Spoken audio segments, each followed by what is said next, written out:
preserve and protect our brother Jake for the efforts that he's doing. So yeah, so why did you, and everybody has asked me to, not everybody, quite a few people whispered in my ear to ask you this question, is like, why did you specifically went after Daniel Haqiqatjou and other influencers? But we'll go through the other ones later, but especially Daniel, why did you seem to you seem to be very offensive, not offensive meaning rude offensive, but offensive meaning going forward to approach him via social media? What triggered that?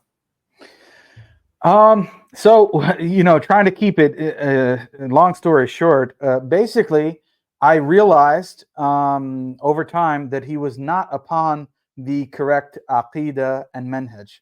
I started to realize that he actually had deviant beliefs, that he did not actually understand the Quran and the Sunnah in the correct way. And when I realized that, I said, well, I have publicly associated myself with him. So now I need to publicly disassociate myself from him and make that very clear to my audience, to his audience, and anyone else who comes across these videos. And so that's what I've done. And I don't think so. I don't think I've taken cheap shots or misrepresented him. The most recent clip, which you just played, was regarding a debate which he had with two other Muslims. And I'm not here to support them or, criticize them or whatever. But he had a debate with two other Muslims about the beliefs of the Shi'a. And he was defending, and when I say defending, he was claiming that the beliefs of the Shia. So for those people who don't know, I mean, there are different groups within Shi'ism, okay? But the mainstream or the most popular group today are what are called the 12er Shia. And that's because they believe in 12 imams, or what they call imams, that came after the Prophet Muhammad alayhi salatu wasalam, who they believe are rightly guided, who they believe we must give bay'ah to them, and so on and so forth.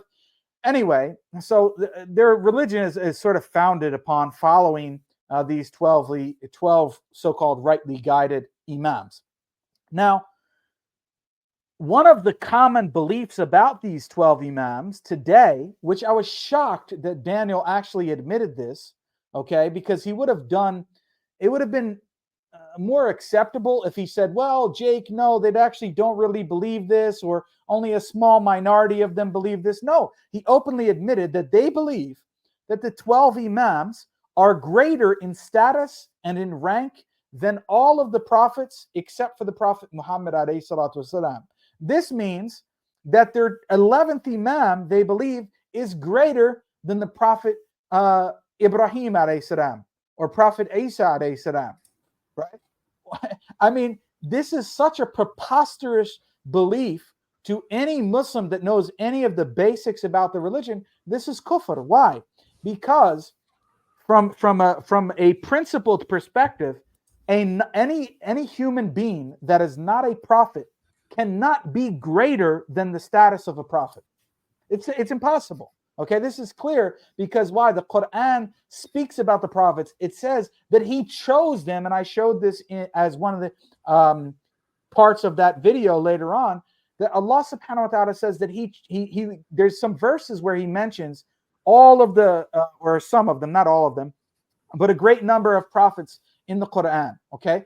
And then at the end, he says, and he chose them over the entire worlds, meaning that they are chosen directly by Allah, and they are greater in status than anyone else who is not a prophet, okay? That's why we follow them, because they are the recipients of wahi, of the revelation. They received revelation. That's why we follow them. Imagine someone coming after the time of the prophet and saying that they're better or greater than Prophet Jesus or Abraham. I mean, this is so ridiculous. It doesn't even make any sense.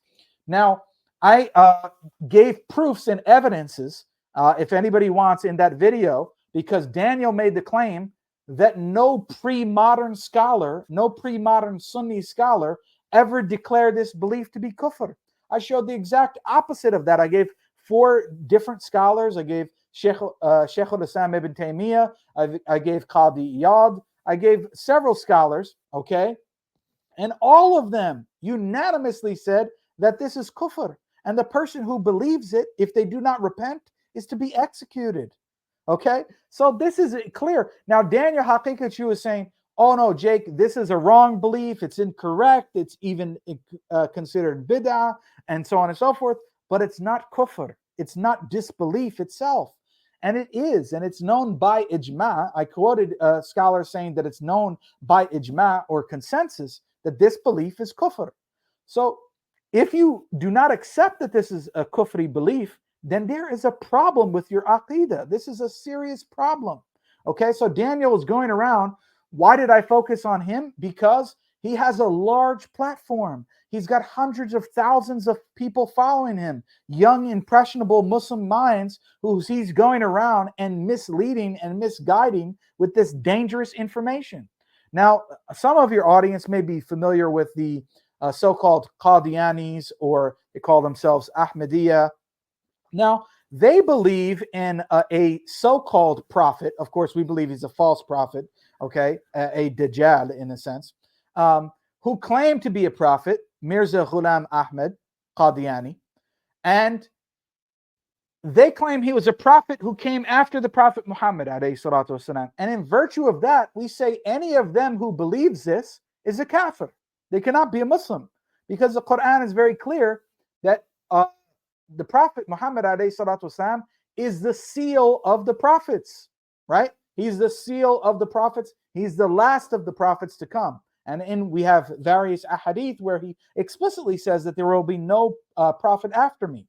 So in light of that, we say the Qadianis are not Muslims aslan, meaning from the root or foundation, from the beginning, they're not considered Muslims, because they reject something which is known very clearly in the Quran and Sunnah, and it's known by necessity that there cannot be a prophet after the Prophet Muhammad.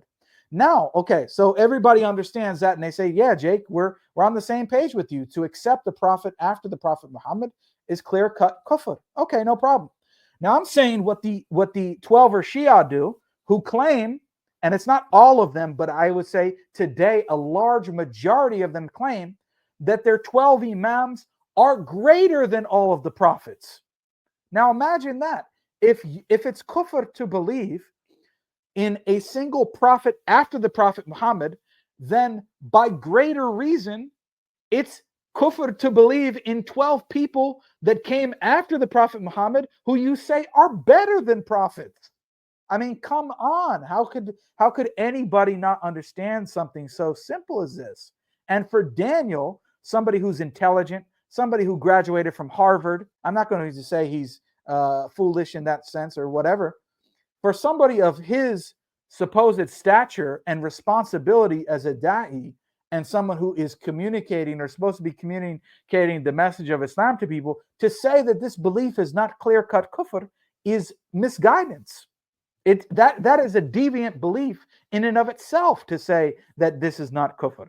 Okay, so I had to be very clear on this, and there are other things that he has mentioned and said and done that I refuted him on as well. But this is just the most recent example, and I feel that he had to be highlighted, and I had to speak out in such a way because unfortunately he has a lot of people following him, and I had to clarify to his audience that he is telling you guys the wrong information, and what he's saying is extremely dangerous. Now, I'm not saying that everybody has to get on my back in terms of agreeing with my approach and the way that I convey things. I sometimes can be a little bit harsh, or with my presentation. It's partially due to my background, but I have to get better at that, inshallah. So people could disagree with that, but in terms of the information, it's clear cut. I gave the sources. I gave the text from the Quran, and then I gave the text from the scholars quoting ijma. I quoted Shaykh al-Islam Ibn Taymiyyah saying anyone who believes this, that a wali, or how we talk about the awliya, you can say they translate it as saints, or of Allah. I don't really like the terminology, but anyway, those who are really close to Allah in a strong way, let's say, to say that any non-prophet, Shaykh al-Islam says, is greater or even equal, forget about greater, but even equal in status to the prophets, This is kufr, and anyone who believes this, they are given a chance to repent. Shaykh al-Islam says they're given a chance to repent and retract their belief, and if they don't, they're to be executed. So because brother, I don't want to talk out of my own mouth and on my own mind. Like we should be going to the scholars. I'm not a scholar. People don't take from me. Take the information. If I'm quoting a scholar, then take from them and what they're saying. Because without that, and without quoting the dalil from the Quran and Sunnah, my words, or with all due respect to Brother Muhammad's words, and he would agree, is meaningless. If we don't have a dalil from the Quran and Sunnah, we don't have scholars that are reputable that came before us who are actually saying what we are calling towards, then we're on the wrong path. We know that we're going a wrong direction. So I didn't just talk out of my backside. I gave references from the scholars clearly stating this and declaring it to be ijma, that there's no difference of opinion on it. So yeah, that's a summary of it. That's fantastic. I will go back to that because there's some pushback questions.